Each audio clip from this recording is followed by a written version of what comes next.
garden friends. Welcome to another episode of AJ's Green Thumb. You know, in gardening principles, or landscape principles, whichever you prefer, the principle of repetition is very important.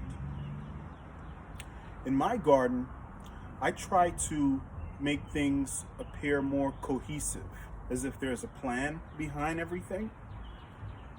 I happen to have several small trellises with clematis vines attached to them.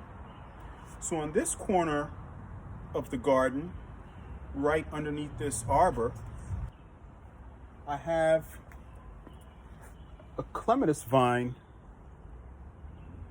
right there in the corner.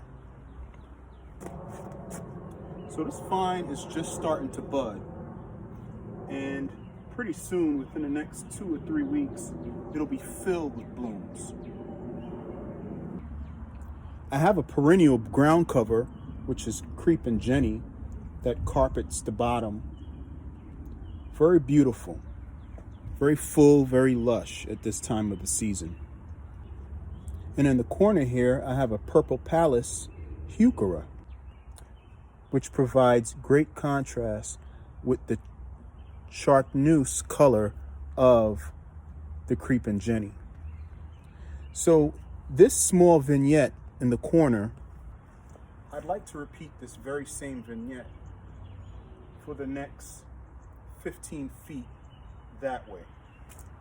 So all along this wall for the next 15 feet, I'd like to pretty much replicate that same vignette, thereby following one of the garden principles of repetition. So this would be the location I'd have another replica of that vignette, right here.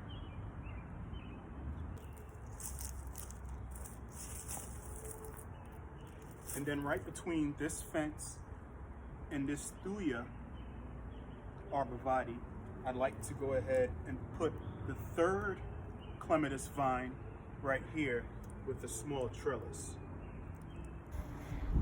All right, so let's talk color scheme here for a second. Color scheme, color family, that sort of thing.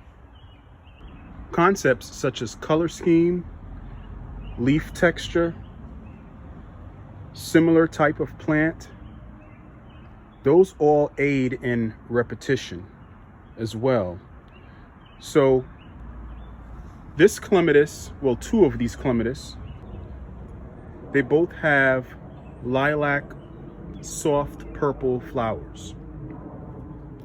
Over here, where I intend on putting this Jackmanii clematis, it has more of a violet and deep grape purple color to it. The same family as the lilac purple colors of that clematis. If I step back, my color scheme on this side of the garden bed, all of these catmint at the base of this Thuya have a violet, iridescent violet color to their flower blooms, to their flowers. Now, this David Austin rose I have right here, it has a creamy white bloom. That clematis I plan on putting behind it is a sweet autumn clematis, and it has that really cheerful, bright white blooms. So what I'm saying is, all of these plants work harmoniously together to provide a sense of continuity, and the idea of placing 3 separate clematis plants all in a row with very compatible colors aids in creating that unifying look that I'm looking for. So the tools I have: a shovel, a rounded tip shovel, a rake, my soil conditioner, which is leaf grow, which I don't work without.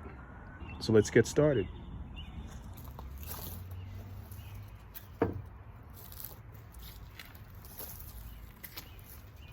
Forgot to mention my biotone, guys.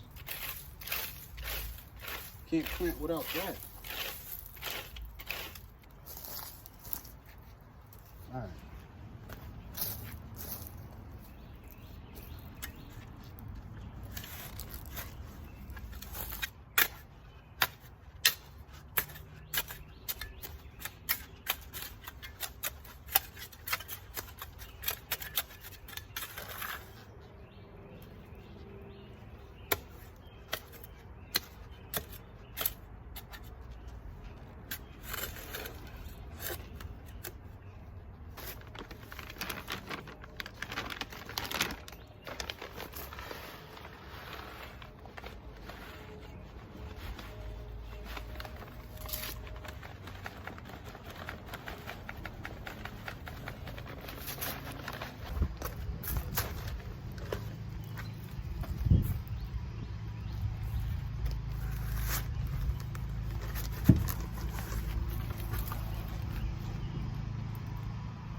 So a few facts about the Jackmanii Clematis.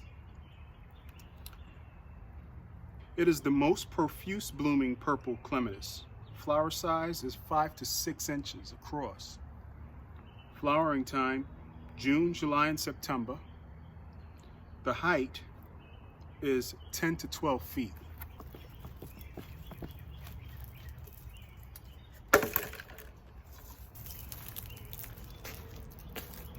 So I'll just break that up a little bit.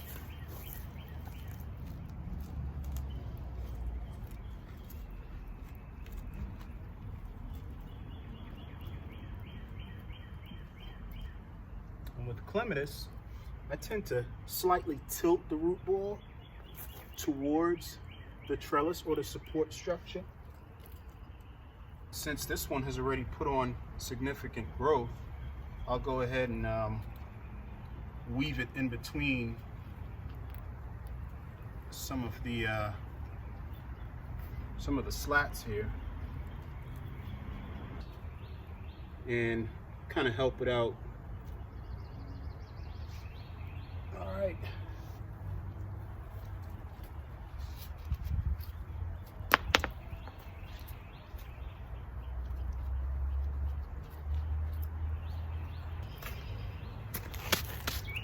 I think what I'll do over here for ground cover is go ahead and slap in some great ground covers for clematis would be creeping phlox. So I've got this one purple or violet one. It's very vigorous, quickly growing into a compact mound and then spreading to cover more ground. So it's perfect for this area.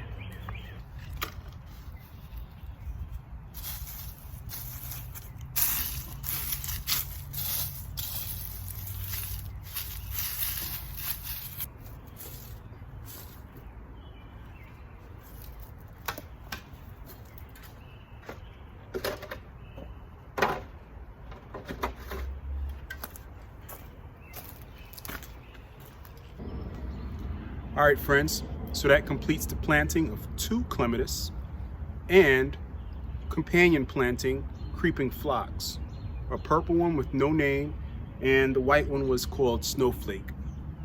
So stay tuned so I tell you a little bit about clematis. They come in 3 types, type 1, type 2, and type 3.